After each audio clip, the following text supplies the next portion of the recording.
Dear students, I am Mahendra Singh Chauhan. Welcome to all of you on our online classes of Sri Kandi Academy and EduTech. Yesterday in class I taught regarding class 11 chapter biology, which is related with the blood circulation and body fluids. In blood circulation, we know all the things about the types of blood, blood cells, composition of the blood, role of blood, and role of plasma and role of blood cells. Different types of cells are found in the blood, such as RBC, WBC, platelets and their roles. Different types of proteins are found in the blood and their roles, such as the fibrinogen mainly role in the clotting of blood, and in coordination with the such few factors, we can say that calcium, etc. This play a vital role for the clotting of blood. And whereas if we are talking about the WBC, they are also known as the soldiers of our body. उनको हमारे शरीर की army कहा जाता है, body की army कहा जाता है, because they perform in the defence mechanism, defence system में दे वर्क करते हैं. मेनली बात की जाए तो अलग अलग है. ग्रेन्युलोसाइट, एक ग्रेन्युलोसाइट को हमने क्लासीफाई करके पूरा डिटेल में पढ़ा था. मेनली लिम्फोसाइट जो होती है बी और T, they are mainly responsible for our immune system, immunity के लिए. ठीक है, इम्यूनिटी भी अलग अलग होती है. Primary immune response, secondary immune response, specific, adaptive और इनेट. तो वो अलग अलग डिफरेंट पार्ट है. मतलब ओवरऑल हम कह सकते हैं WBC का जो काम होता है डिफेंस में होता है, लेकिन स्पेसिफिक जो इम्यूनिटी शो होती है वो बी और टी लिम्फोसाइट से शो होती है. उसके अलावा हमने और भी बात की थी सीरम के लिए. अगर प्लाज्मा में से हम क्लॉटिंग फैक्टर को निकाल दें, ठीक है, तो बचा हुआ जो पोर्शन होता है वो कहलाता है सीरम. तो ये सारी चीज़ हम बात कर चुके हैं. उसके अलावा हमने फिर बाद में बात की थी ब्लड के लिए, हार्ट के स्ट्रक्चर के लिए. हार्ट का स्ट्रक्चर हमने डिटेल में बात की थी. हार्ट का स्ट्रक्चर क्या है, किस तरह से ये वर्क करता है. तो हार्ट के जनरल स्ट्रक्चर के बारे में हमने सब कुछ पढ़ लिया था कि हार्ट का जो कोटिंग होती है, जो चारों तरफ मेम्ब्रेन पाई जाती है, ठीक है, तो किस तरह से है. हार्ट का जो ओरिजिन होता है वो कहाँ से है, मेसोडर्मल ओरिजिन होता है. उसके अलावा दोनों मेम्ब्रेन के बीच में एक स्पेस होता है, उसको पेरिकार्डियम मेम्ब्रेन कहते हैं. इसको कार्डियम मतलब कि हार्ट से रिलेटेड है. अब और उसके बाद में उन दोनों मेम्ब्रेन के बीच में एक फ्लूइड होता है, उसको पेरिकार्डियम फ्लूइड कहा जाता है. पेरिकार्डियम मेम्ब्रेन स्पेस में प्रेजेंट होता है. अब उसके अलावा उसका फंक्शन क्या होता है, mainly what is the role of the pericardium fluid और pericardium space. They provide protection to heart. Heart को ये प्रोटेक्ट करने के लिए हेल्प करते हैं. अब उसके अलावा और बात करें कि और क्या रोल होता है. यहाँ पे हमने बात की थी ह्यूमन के हार्ट के लिए. हार्ट जो होता है अलग अलग होता है. 2 चैम्बर होता है, 4 चैम्बर होता है, 3 चैम्बर होता है. तो कहाँ होते हैं इन सब में बात की थी. 4 चैम्बर जो ह्यूमन होता है, ह्यूमन का 4 चैम्बर, उसका क्या रोल होता है बेसिकली. तो वहाँ पे 2 आर्टरी होता है, 2 वेंट्रिकल होता है. उसके बीच में क्लियर सेपरेशन देखने को मिलता है. वेंट्रिकल जो होता है कंपैरेटिवली थिक मसल्स के बने होते हैं. वहाँ पे जो प्रोटेक्शन होता है उनके चारों तरफ वो कंपैरेटिवली थिक होता है. जबकि हम बात करेंगे ऊपर आर्टरियम के मसल जो होते हैं कंपैरेटिवली थिन होते हैं. और दोनों के बीच में एक सेप्टम पाया जाता है जो लेफ्ट और राइट पोर्शन का ब्लड मिक्स नहीं होने देता है. उसी तरह से आर्टरी और वेंट्रिकल के बीच में भी सेप्टम होता है. एक स्मॉल पोर्शन को छोड़ के वहाँ पे वॉल्व लगे होते हैं जहाँ से ब्लड का फ्लो होता है. और वाल्व का फंक्शन क्या होता है, वो यूनि डायरेक्शन या वन वे ब्लड को फ्लो करता है, बैक फ्लो को रोकता है. उसके अलावा बात करें अपन, जैसे राइट साइड में जो था वो ट्राइकस्पिड वाल्व था, दूसरी तरफ लेफ्ट साइड में बात करें तो बाइकस्पिड वाल्व था. बाइकस्पिड वाल्व को मिट्रल वाल्व भी कहा जाता है. अब आर्टरिया से ब्लड आता है वेंट्रिकल में और वेंट्रिकल से ब्लड जाता है, हमने बात की थी बॉडी के डिफरेंट पार्ट में. राइट साइड में बात करें तो राइट आर्टरियम से राइट वेंट्रिकल और राइट वेंट्रिकल से ये फिर जाता है लंग्स में थ्रू पल्मोनरी आर्टरी. उसी तरह से बात करें लेफ्ट आर्टरिया से ब्लड आएगा लेफ्ट वेंट्रिकल में और लेफ्ट वेंट्रिकल से ब्लड जाता है बॉडी के डिफरेंट पार्ट्स में सिस्टमिक सर्किट्स में, थ्रू सिस्टमिक सर्किट से होते हुए जाएगा. अब यहाँ पे और बात करें तो यहाँ मेजरली बात की जाए तो एरोटा के थ्रू जाता है. यहाँ ब्लड जो होता है एरोटम फ्लो होकर के फिर बॉडी के सिस्टमिक सर्किट से होते हुए इसका पूरा मैकेनिज्म होता है, जिसकी हम बात करेंगे. एक हमने रफ स्ट्रक्चर जो होता है आपको पूरा हार्ट का डायग्राम आपको दिखाया था उसके सारे लेबलिंग के साथ. आर्टरी का फंक्शन क्या होता है, वेन्स का फंक्शन क्या होता है, सारी चीज़ हमने डिस्कस की थी.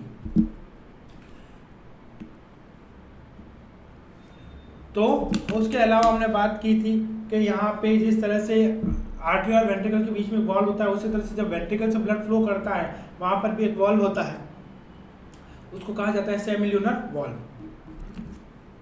अब यहाँ पे उसके अलावा हार्ट में जब आपने देखा होगा इस तरह का ग्राफ, जो भी कोई अपने परिवार में रिलेटिव्स में कोई हॉस्पिटलाइज हुआ है तो थोड़ा सा भी कहीं पेन होता है तो डॉक्टर सबसे पहले क्या करवाता है, ईसीजी।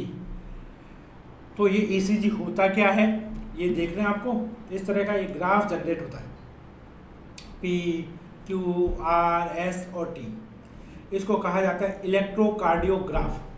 इलेक्ट्रोकार्डियोग्राफ, ठीक है, ये इस ग्राफ को नहीं कहा जा रहा है, ठीक है, एक्चुअल में ये उस इंस्ट्रूमेंट को कहा जा रहा है जिसके थ्रू ये ग्राफ जनरेट होता है। एक पतली सी स्ट्रिप आपको दे दी जाती है मशीन से निकाल करके, वो मशीन पे आप पे लगाए जाते हैं। होता क्या है, जब कभी ईसीजी के लिए जाते हैं इस इंस्ट्रूमेंट में 3 इलेक्ट्रोड्स के लीड्स होते हैं, वो यहाँ एक दोनों हाथों की, यहाँ पे रिस्ट में बात की जाए, एक राइट में एक लेफ्ट में, यहाँ रिस्ट में लगाई जाती है, एक एक्स्ट्रा होती है जो हम बात करेंगे हमारे लेफ्ट लेग के नीचे एंकल की तरफ से, जो एडी वाला पोर्शन होता है वहाँ पे अटैच की जाती है। मतलब 3 इलेक्ट्रिक लीड्स होती है, ठीक है, नोब्स होते हैं, वो अटैच कर दिए गए। उसके अलावा और भी छोटे छोटे इलेक्ट्रिक लीड्स होते हैं जो हमारे यहाँ पे चेस्ट पे और बॉडी के यहाँ पे अटैच किए जाते हैं, डिफरेंट लीड्स, और उनके थ्रू लगभग यहाँ पे इस तरह का ग्राफ जनरेट कराया जाता है। ये वो मूव करता क्या है, हमारे यहाँ पे जो हार्ट बीट होता है, हृदय जो हार्ट है किस तरह से सिस्टोल हो रहा है, किस तरह से डायस्टोल हो रहा है, कब आर्टरी का सिस्टोल हो रहा है, कब वेंट्रिकल का सिस्टोल हो रहा है, उसकी रीडिंग को ये नोट करता है। वहाँ पे उसका एब्जॉर्प्शन देखा जाता है। तो हमने देखा है, कभी आपने ऐसा कि नोट किया क्या, नहीं मेरा हार्ट जो होता है 1 मिनट में 72 बार बीट किया, ऐसा करके काउंट कर किया जा सकता है? नहीं कर सकते कि हाँ 1 बार 2 बार 3 बार 4 बार इस तरह से कि हाँ भाई 1 मिनट में मेरा हार्ट जो है 72 बार बीट किया, 75 टाइम बीट्स किया, 200 बीट किया। तो ये कैसे हो सकता है, कैसे पता पड़ेगा? हम पता लगाते हैं इसी ग्राफ को देख करके, ठीक है।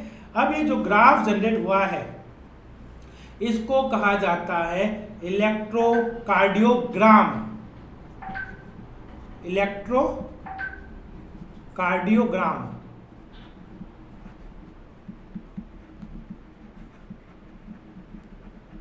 और जिस मशीन के थ्रू ये ग्राफ बनता है उसको कहा जाता है इलेक्ट्रोकार्डियोग्राफ, ठीक है।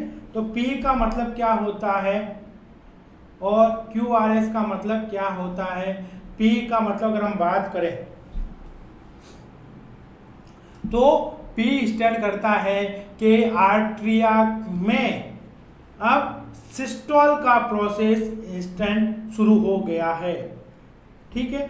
आर्टरिया में डीपोलराइजेशन इनिशिएट हो गया, तो आर्टरिया में अब कॉन्ट्रैक्शन हो रहा है।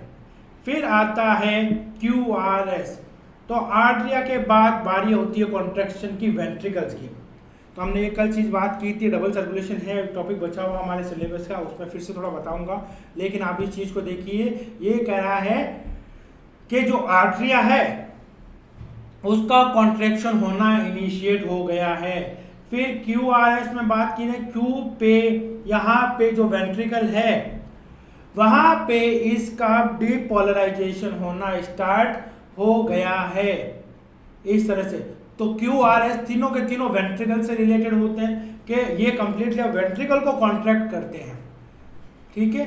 तो ये वेंट्रिकल को कॉन्ट्रैक्ट करते हैं। T स्टेज पे आके वापस से अगर बात करें तो वेंट्रिकल जो होते हैं कंप्लीटली कॉन्ट्रैक्ट हो जाते हैं वापस से। अब ये यहाँ पे होता है सिस्टोलिक पोजीशन, वापस से यहाँ डायस्टोलिक पोजीशन इनिशिएट हो जाती है, ठीक है। तो यहाँ से वापस डायस्टोलिक होगी, यहाँ पर सिस्टोलिक होगी। कभी आपने ध्यान किया, डॉक्टर जो कान में जो एक इंस्ट्रूमेंट यूज करता है जिसको कहा जाता है स्फिग्नोमैनोमीटर, कान में लगा के आपके चेस्ट पे या आपके बैक पे लगाता है तो क्या साउंड प्रोड्यूस होता है? उसको लब डब ये साउंड सिर्फ सुनता है।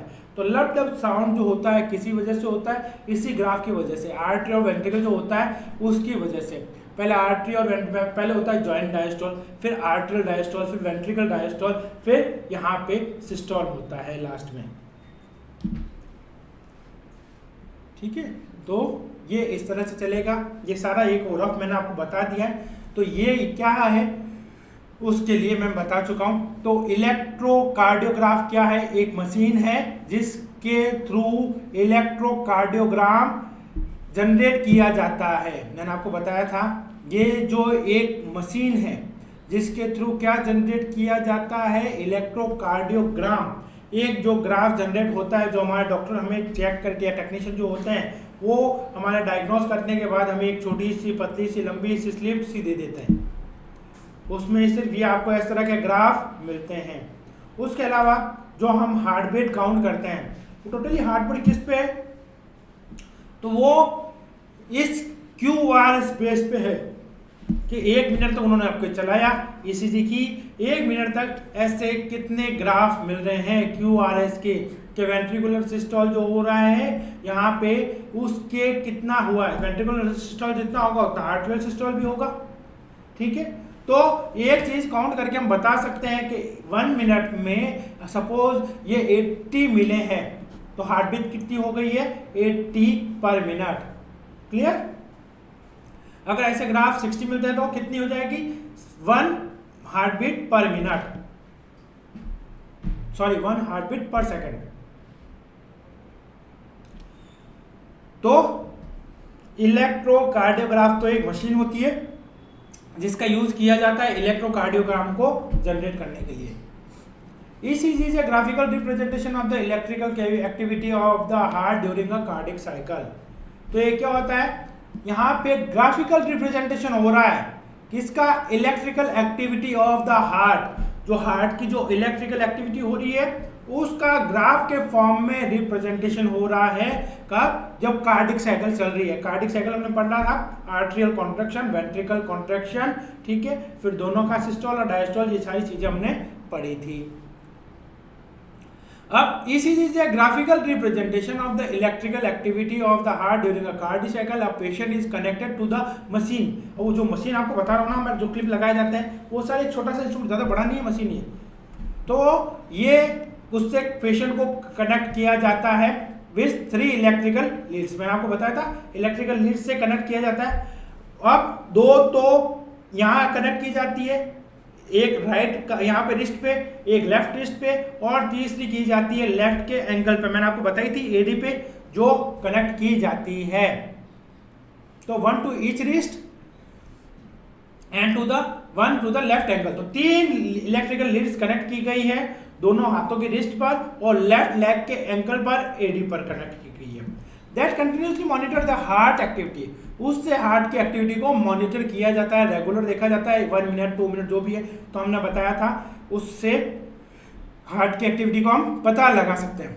For a detailed evaluation of the heart function multiple leads are attached to the chest reason.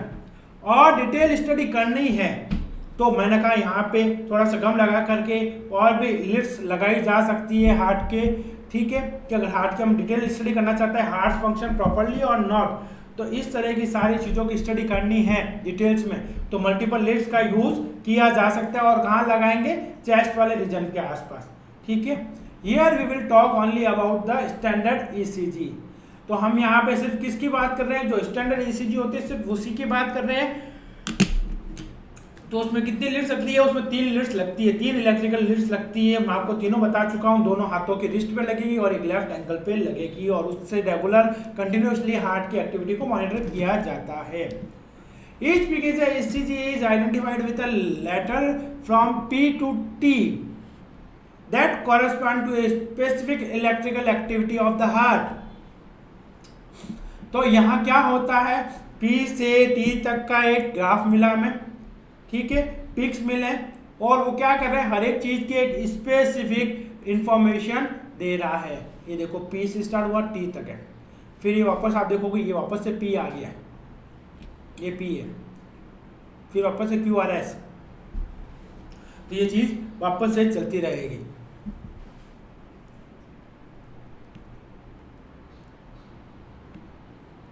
ये पूरा आपका ग्राफ है। यहाँ पे मैं जैसे आपको बताया था अभी कि पी वेव किसके लिए, क्यू आर एस किसके लिए, टी वेव किसके लिए, हमको ऑलरेडी पता है, लेकिन फिर भी हम उसको यहाँ पे देखते हैं। हमारी एनसीईआरटी कहती है जो the P wave represent the electrical excitation, electrical excitation दिख रहा है पी में, और डीपोलराइजेशन हो रहा है। डीपोलराइजेशन मैंने बताया था किसका हो रहा है, आर्टेरिया का हो रहा है। तो मैंने बताया था पी किसके लिए, आर्टेरिया के लिए, जबकि क्यू आर एस किसके लिए होगा, वेंट्रिकल्स के लिए होगा। अब यहाँ डीपोलराइजेशन होते क्या होगा, यहाँ पे कॉन्ट्रैक्शन होगा, contraction of both the arteria. अब ऐसा नहीं हो, ये एक्टिविटी मैंने आपको वैसे भी बताई थी कि दोनों लेफ्ट और राइट आर्टेरिया जो होंगे साथ में कॉन्ट्रैक्ट होंगे, क्लियर, साथ में ही कॉन्ट्रैक्ट होंगे और साथ में ही रिलैक्स्ड होंगे, उसमें चेंजेस नहीं होगा। तो P stand for arterial contraction को शुरू करा देगा। जैसे ही P हुआ, P पे पहुंचा तो मतलब आर्टेरियल कॉन्ट्रैक्शन हुआ। अब QRS complex represent the depolarisation of the ventricles.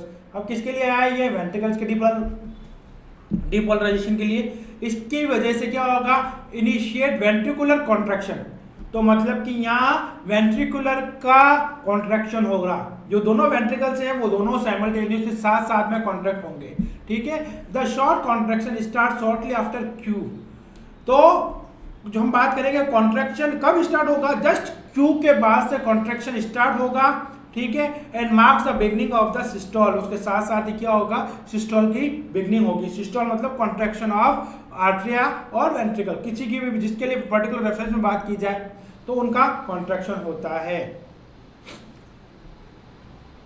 फिर और डायस्टोल क्या होता है, रिलैक्सेशन होता है। तो Q marks beginning of the systole. अब लास्ट में टी वेव जो बची थी हमारी, वो क्या कहती है, the T wave represents the return of the ventricles from the excited to normal state. अब ये क्या कह रहा है, वापस से वेंट्रिकल क्या हो रहे हैं, रिलैक्स हो रहे हैं। मैं आपको बता चुका हूं उस ग्राफ में कि पहले पी क्या हो रहा है, पी में बात करेंगे तो आर्टेरिया कॉन्ट्रैक्ट हो रही है, मतलब कि आर्टेरिया का डीपोलराइजेशन हो रहा है। QRS में बात करेंगे तो वेंट्रिकल से रिलेटेड है, वेंट्रिकल के कॉन्ट्रैक्शन से रिलेटेड है। Q के बात करेंगे, ठीक है, just after the Q ventricular contraction beginnings, ठीक है, और मतलब कि वेंट्रिकुलर का सिस्टोल देखने को मिलेगा। और टी में बात करेंगे तो वेंट्रिकुलर वापस से क्या आ जाएगी, अपनी नॉर्मल स्टेट में आ जाएगी, जो पहले एक्साइटेड थी कॉन्ट्रैक्शन की, वापस से नॉर्मल फेज में आ जाएगी। तो उसको हम कह रहे थे, एक्साइटेशन को हम कह रहे थे कॉन्ट्रैक्शन या डीपोलराइजेशन, तो यहां पे हम कहेंगे रिपोलराइजेशन और रिलैक्सेशन, ठीक है। तो यहाँ रिपोलराइजेशन हो जाएगा टी तक। The end of the T wave marks the end of the systole. तो मतलब क्यों कह सकते हैं हम, जो टी का एंड है वहां क्या हो गया, अब सिस्टोल का एंड हो गया है, ठीक है। Obviously bye counting the number of QRS, ठीक है, जो QRS का नंबर है उसके नंबर को काउंट करके हम पीरियडिकली बता सकते हैं कि हार्ट बीट क्या है, ठीक है। Counting the number of QRS complex that occur in the given time period, one can determine the heartbeat rate of an individual। तो मैंने बताया था उस लंबी सी स्लिप में जितने QRS होंगे 1 मिनट तक उसको ऑब्जर्व किया जाए और 1 मिनट में उसके QRS काउंट कर लो, कितने QRS हैं वो उसकी हार्ट बीट है, clear. Since the ECG obtained from the different individual have roughly the same shape for a given lead configuration, यहाँ पे अगर मेरा, आपका या किसी XYZ किसी का भी हम ECG करवाते हैं ऑलमोस्ट सेम मिलेगा नॉर्मल कंडीशन में। ऐसा नहीं है किसी का मेरा PV ऊपर जाएगा तो आपका नीचे जाएगा, या कोई बहुत आगे लंबी रेंज में जाएगा, ठीक है, ऐसा नहीं मिलेगा। नॉर्मल अगर नॉर्मल पर्सन है तो ऑलमोस्ट सेम मिलता है। और यहाँ चेंजेस कैसे हो, जैसे हम बात करेंगे, ये PQRS की बात कर रहा हूँ, PQRST ये हो सकता है, उसकी रेंज हो सकती है कम हो, किसी में हार्ट बीट ज़्यादा है, किसी में कम होगी, लेकिन जो ग्राफ का रिप्रेजेंटेशन होगा ऑलमोस्ट सब में सेम होगा, कोई डेविएशन नहीं मिलता है। अगर डेविएशन आता है इन शेप से तो जरूरी वो एबनॉर्मलिटीज को शो करता है। एबनॉर्मलिटी मतलब कि उसको कोई हार्ट की डिजीज या कार्डिक डिसऑर्डर हो सकता है। तो एबनॉर्मलिटीज हार्ट की हो सकती है, बहुत सारी एबनॉर्मलिटीज होगी जिसके बारे में हमारे इस वीडियो में साथ में चर्चा करेंगे, ठीक है। आप एंड तक बने रहिएगा। तो तो जो कुछ टॉपिक बचेगा हम हमारा कंटिन्यू कवर करेंगे, लेकिन हार्ट के डिजीज वगैरह सारी चीज़ें मैं आपको बताऊंगा एंड तक। Hence it is of a great clinical significance, तो इसका क्या है, बहुत ही ग्रेटफुल क्लिनिकल सिग्निफिकेंस है। बड़े बड़े डायग्नोज करवाने से अच्छा है पहले ईसीजी करा लो, ईसीजी नॉर्मल हो तो हार्ट नॉर्मल काम कर रहा है, तो हमें ज़्यादा दूसरे और भी डायग्नोज करवाने की जरूरत नहीं है। बहुत भी ज़्यादा कॉस्टली होता है, एंजियोस्पर्म होता है, वो एंजियोप्लास्टी होती है, बहुत सारी चीज़ें हैं हार्ट से रिलेटेड, एंजियोग्राफी होती है, तो उनको उसकी तरफ जाने की कोई ज़रूरत नहीं होती है। तो ये दिक्कत आती है, किसी को थोड़ा सा दर्द हुआ ईसीजी करें, ठीक है ईसीजी नॉर्मल है, पेन किसी वजह से हो गया होगा, दूसरी वजह से किस वजह से होगा हम बाद में चर्चा करेंगे, ठीक है। तो hence it is of great clinical significance, तो ये सारी चीज़ आपको समझ में आई होगी।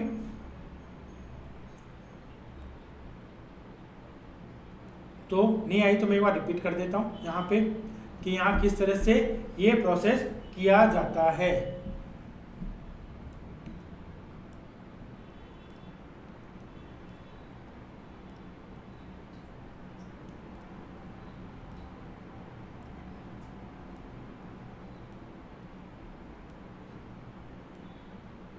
ये देखो, ये आर्ट्रिया में बात कर रहे हैं, ये ऊपर वाला पोर्शन आर्ट्रिया का है, ये और ये, ठीक है।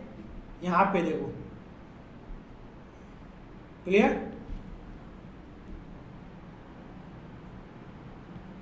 इससे बेटर वे में कोई डायग्राम देखते हैं।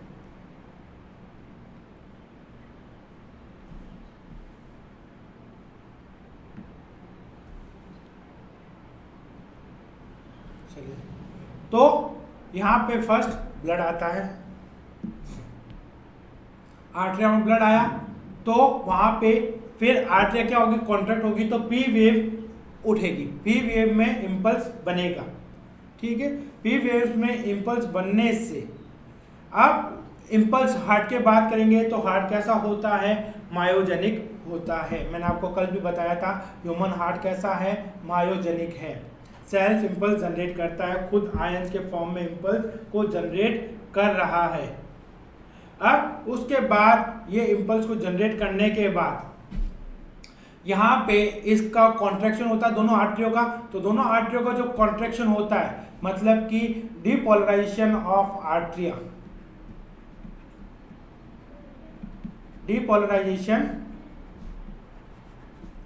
ऑफ आर्टरिया,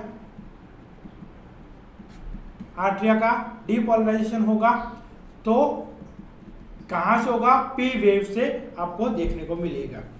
फिर जैसे ही आर्टरिया में कॉन्ट्रैक्शन हुआ तो सारा ब्लड कहां आया, वेंट्रिकल्स में। अब क्या होगा, वेंट्रिकल से ब्लड को आगे जाना है, तो वेंट्रिकल से ब्लड कहां जाएगा, ये आगे जाएगा सेमिलुनर वॉल से, राइट साइड में बात करेंगे तो पल्मोनरी आर्टरी से ये जाएगा लंग्स के पास।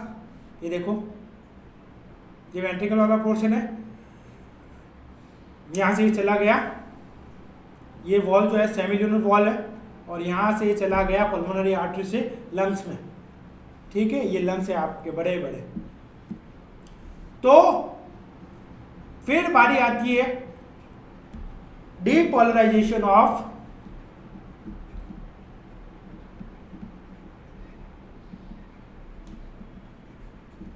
वेंट्रिकल्स की, तो उसका रिप्रेजेंटेशन होता है QRS ग्राफ से। जो QRS हमने ग्राफ में बात की थी ECG में, वहां पे जो QRS का पोजीशन होता है वो इसको शो कर रहा है, ठीक है। Q से वेंट्रिकल्स में डीपोलराइजेशन इनिशिएट होता है, मतलब कि यहां से Q से ही क्या हो जाता है, वेंट्रिकुलर सिस्टोल इनिशिएट हो जाता है, वेंट्रिकुलर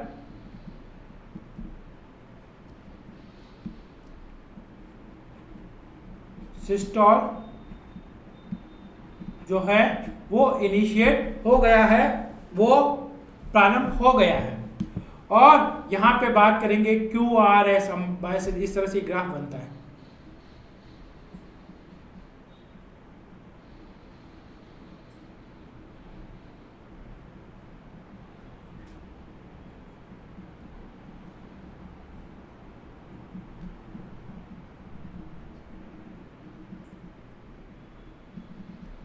तो ये तो हो गया पी वेव, मतलब कि यहाँ पे आर्टरिया का डिपोलराइजेशन हुआ, मतलब कि आर्टरिया का सिस्टोल हुआ।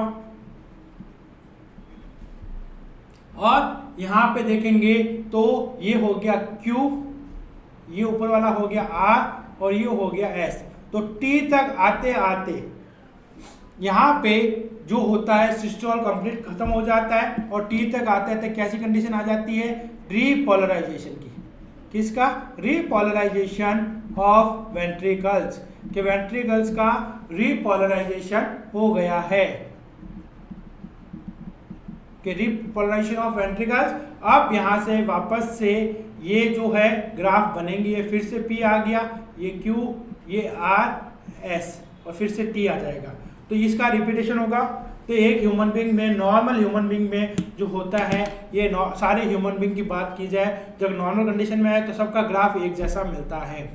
तो मैं आपको बता रहा हूँ, अगर किसी में ये चेंजेस मिलते हैं ग्राफ में, PQRS में डिस्टर्बेंस आ रहा है, कहीं पे भी इसमें कहीं ब्रेकअप हो रहा है, तो वो क्या करता है, कोई हार्ट के डिसऑर्डर के बारे में इंडिकेट करता है कि हार्ट का कोई डिसऑर्डर हो सकता है, कुछ भी हो सकता है, चाहे वो अटैक, हार्ट अटैक हो, हार्ट फेलियर हो, ठीक है, यहाँ पे कोरोनरी में ब्लॉकेज हो या हार्ट ब्लॉक हो, ठीक है, तो किसी वजह से हो सकता है। कार्डियक अरेस्ट होगा तो कुछ भी नहीं आएगा। तो आपने सुना होगा जब ECG करा था, पी पी पी इस तरह की आवाज साउंड प्रोड्यूस होते हैं, ये आपने देखे होंगे, आपने टीवी में भी ऐसी चीजें काफी देखी होगी, वो पीछे ग्राफ चलता है, ये ग्राफ वही है, आपको देखा होगा। अब नेक्स्ट टाइम इस चीज को गौर कीजिएगा कि आपको वाकई में ये चीजें समझ में आ रही है कि नहीं आ रही। बहुत सारे सीरियल्स वगैरह दिखाते हैं जिनका एक्सीडेंट हो जाता है, हॉस्पिटलाइज हो गए, ट्रॉमिक कंडीशन में आ गए, ICU में है, तो उनके पीछे एक वेंटिलेशन लगा होता है और इस तरह की ये हार्ट बीट वाला चलता ही रहता है और साउंड प्रोड्यूस करता है, P P P P P, लंबी भी साउंड प्रोड्यूस करता है। तो ये आप सुनने को आपको मिलेगी। तो ये चीज़ को आप नेक्स्ट टाइम नोटिस कीजिएगा। तो नेक्स्ट टाइम अपन यहाँ बात करते हैं, तो लास्ट में हमारे यहाँ T बचता है। तो T के लिए हम क्या कहेंगे, तो T किसके लिए स्टैंड करता है, यहाँ पे T स्टैंड करता है कि end of the ventricular systole, end of the ventricular systole, कि वेंट्रिकुलर सिस्टोल का एंड हो गया T में और यहीं पे क्या हो गया, रीपोलराइजेशन हो गया है वेंट्रिकल का, एंड रीपोलराइजेशन ऑफ वेंट्रिकल।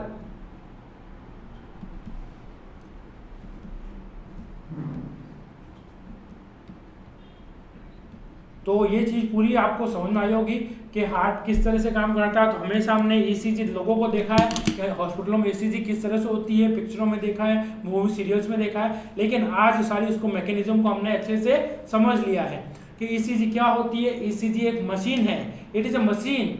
हमारे हाथ में जो स्लिप आती है वो ECG नहीं है, ठीक है, वो ECG होती है मशीन, उसका पूरा नाम होता है इलेक्ट्रोकार्डियोग्राफ, ठीक है। और हमें जो स्लिप दी जाती है वो होती है ECG की रिपोर्ट, जिसको कहा जाता है इलेक्ट्रोकार्डियोग्राम। छोटा सा डिफरेंस है, एक और टर्म होता है ECG से रिलेटेड, काफी बच्चे कंफ्यूज हो जाते हैं यहाँ पे। ये तो हो गया, एक होता है ECG, इसकी होती है मशीन, मशीन से बनती है रिपोर्ट,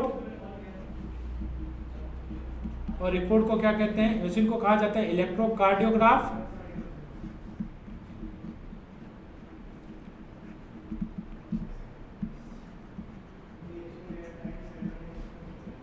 और जो रिपोर्ट मिलती है उसको कहा जाता है इलेक्ट्रोकार्डियोग्राम।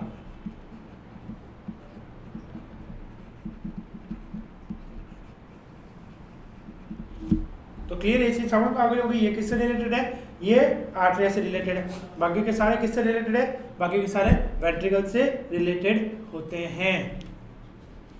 एक और चीज होती है जो आपको बता देता हूं, EEG, इसका पूरा नाम होता है इलेक्ट्रोएन्सेफेलोग्राफी। इलेक्ट्रोएन्सेफेलोग्राफी, यहाँ जी बड़ा कर देता है। तो ये EEG ये होता नॉर्मली जब ब्रेन पे कोई चोट लग जाए, ठीक है, हार्ट से रिलेटेड हो, तो उस कंडीशन में EEG भी कराई जाती है। तो EEG अलग चीज़ है, ECG अलग चीज़ है। तो उम्मीद करता हूँ ये सारी चीज़ें आपको समझ में आई होगी। फिर भी अगर आपके मन में किसी प्रकार का कोई डाउट है, कोई क्वेरी है, without any hesitation put your hands and write down in the comment box. Once I will receive your comment I will definitely reply your answer. ठीक है, किसी प्रकार का डाउट हो रहा है मन में, कोई क्वेरी नहीं है, कोई अपने रिलेटिव किसी चीज़ को शो मतलब शेयर करना चाह रहा है कि ये दिक्कत आ रही है, तो उन किसी की पड़ी हो तो वो उसको एनालिसिस कर सकता है और इन ग्राफ को समझने का और बेटर वे है। ठीक है, प्रैक्टिकल एग्जामिनेशन से आप कर सकते हैं। किसी के पास कोई ग्राफ है तो उसमें विजुलाइज कर सकते हैं, और फिर भी दिक्कत है तो हमारे साथ शेयर कर सकते हैं, हम डिस्कस कर सकते हैं। तो मन में डाउट्स किसी प्रकार का न रखें, किसी भी का कोई क्वेरी ना रखें, और डाउट है तो हमसे शेयर कीजिए। तो उम्मीद करता हूँ ये सारी चीज़ें आपको समझ में आई होगी, वीडियो आपको पसंद आया होगा। तो इसी के साथ मैं महेंद्र सिंह चौहान आपसे आज्ञा चाहूँगा। जय हिंद।